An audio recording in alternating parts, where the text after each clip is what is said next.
So dito ngayon napakarami din po ng mga turista dito po sa Capernaum.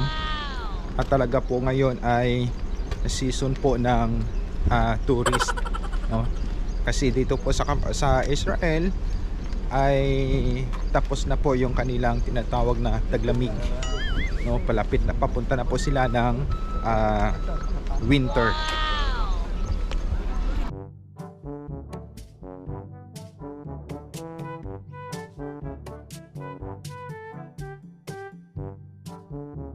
Ito po yung una naming pupuntahan dito po sa Israel, dahil po napakarami pong tao sa iba't ibang lugar na kaya kung saan sisirain po namin ang aming itinerary. So ngayon dito po kami sa gilid, no, at magbigay na po ng introduction si tour guide po namin. So yung iba ay nag-CR pa, ang iba ay nandito na. Inaantay na lang po yung instruction. Kami sa loob, at sa pagpasok po namin dito po i-explain sa amin ng tour guide kung ano po yung gagawin po namin. Hi kayo, hi. Hi, hello. So, Hi. panoorin nyo na lang sa vlog natin na susunod. So papasok po kami ngayon dito sa Capernaum, sa House of Peter. Dito po, dito sa kabila.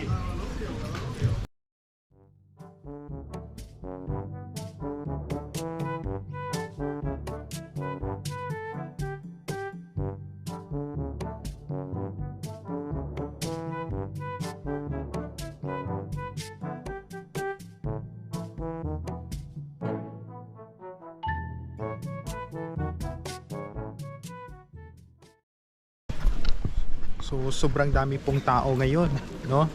Dahil ngayon ay talagang magbigay na ng instruction sa amin ang aming tour guide. We are in the town of yes, Capernaum. Also we call it Kufur Nahum. In fact, two syllables. Kufur Nahum, and the town. So Nahum can be a name of a person, or it is like the border town, Tukhum. And at the town of the border town. Why? Because we are at the border with different districts here. So let's go back to the ancient time. So the town of Capernaum was a very big town compared to the other cities that we know.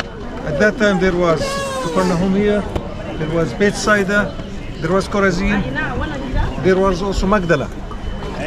Yes, and the city of Tiberia. All these cities were around the Sea of Galilee.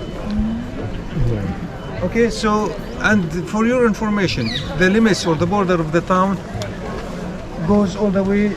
You see the church with the pinky church that over there. So all the way further there, and also goes to the west. It's very big town. So here we see maybe the built-up areas of the synagogue of the town of Capernaum. This wall, the wall that you see here, this is to show the property of this church. So this is the Franciscan church. Franciscan church, yes, which is one of them. Okay, we just start. The town of Capernaum or Capernaum. It's known also as the town of Jesus. So the question usually, why Jesus chose this town to take it as his hometown? Not Bethsaida, which is more to the north, or why not the city of Tiberia? Why this city? In fact, the reason for that, the population of the town of Capernaum was 2,500. Okay, at the daytime, it can be like 4,000 or 5,000, double. Why? Because people come from all over the directions to do some business here. It was like industrial town. And how do we know about that? Later on, when I give you time to do your touring, if you look here, there are stones like this stone here. They are like tools for grinding wheat, for olive press, and so. This is what people need to do. But this is the town of Capernaum where Jesus stayed during his ministry at the Sea of Galilee, 3 years. Yes, he stayed 3 years here. Most of the time he was here. He went to Jerusalem only to celebrate some festivals like the Passover, the Feast of Tabernacle. He goes to celebrate there and then comes back. But always here. And this is where he selected most of his disciples. Among them, Peter, yes. The house of Peter, you can see it below this church. So afterwards, you can go closer. When you see an octagon shape, that's the house of Peter. Yes? In fact, Peter himself was not originally from the town of Capernaum, but his wife was. He was originally from a town known as Bethsaida, more to the north. Bethsaida, the house of the fishermen. Yes? But coming every day here and going back, he has to pay taxes because it's border town. And during the Roman time, every time somebody wants to go from one border to another, okay, stop, pay taxes. So why you should do that? And his mother-in-law, of course, suggested he can stay with them, and he did. He stayed here. And in fact, it was the house of his mother-in-law, but everybody knows it's the house of Peter. Yeah. This is the synagogue that we know of. Yes. In fact, maybe some of you already noticed that the stones of this synagogue is different from the stones of the houses. These are houses, built-up area. This is where people lived. This is their houses. So the stones of the synagogue, they are limestone, white, while these are basalt stone, dark stones. This is from volcano. These brought from the mountains over there. Yes, not originally from here. But this synagogue was built at the 4th or 5th century. Over, if you go closer, you can see the bases, the 1st century synagogue, the synagogue that Jesus used to preach in or to visit or to worship in. Yeah? So the synagogue is the same measurement of the 1st century synagogue. Notice one more thing about that synagogue. It's like any other synagogue. It's like there is men's section, which is the largest, and the women's section usually, if the synagogue like that, so the men's section will be to the right and the women's section will be to the left. This is of course the entrance of the synagogue. It has two entrances. The reason why, so people usually go and enter the synagogue from the back door and leave from here. And why? Because this is oriented towards Jerusalem. That's Jerusalem. The direction of Jerusalem like that. So when somebody enters the synagogue from the back and leaves from here, so all the time he has his face where?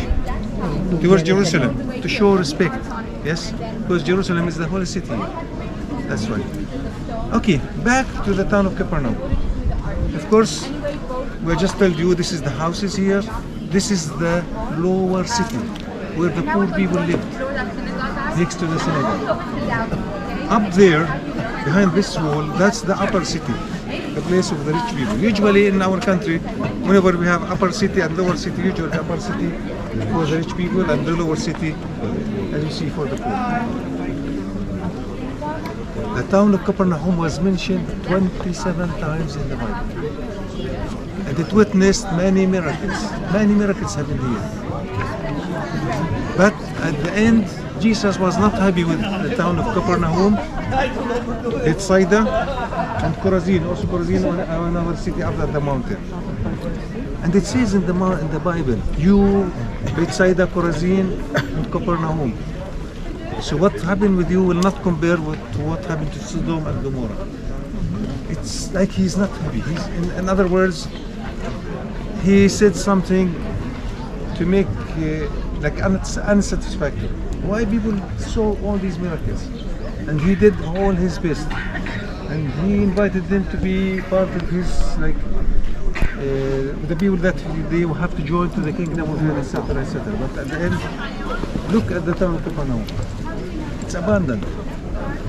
It's abandoned city. Only you see lizards, snakes, and so forth. This is the only thing that you can see. And of course, the ruins of the city. Many miracles happened here. Among them, like resurrecting Talitha, healing the mother-in-law of Peter, and also there was a woman came all the way from the north who suffered of hemorrhage. She had always continuous bleeding. She came because she knew somebody told her, somebody will help you, just go. She came all the way to Capernaum. When she arrived here, what did she see? She saw crowds, hundreds of people surrounding him, and they tried, oh, this is, just help me, help me. Everybody was following him. She was weak. She came all the way from a big distance, from a long distance, sorry. And she was sick already, and she was weak. She couldn't push the crowd and go to him. She couldn't, it's impossible. So what happened, because he had like at his garment, like strings like that, we call them tzitzit. Since he was able to touch his frankincense, his robe. Yes, and he felt it. It's like a shock. He looked behind and he saw what happened. But of course he smiled to her, giving her the impression that she did not stole her healing. So he's offering her. So this woman, immediately she was healed. Why I'm mentioning her? Because she was, when she went back to her home, she was the first one to make a statue of Jesus. Now you have it here, but she was the first one, and she had his statue in front of her. So people ask me that, and she told the story. Okay? So there are many miracles, many events happened here, and we can learn more and more about the town of Capernaum. If you have any question, please ask. Otherwise, I will tell you what any question about that. If no questions, I advise you to go take a look at the synagogue. Then be sure to see the house of Peter, and in the way back you see that statue of Peter carrying the two keys, and then back to the bus. Yes. Yes. So let's say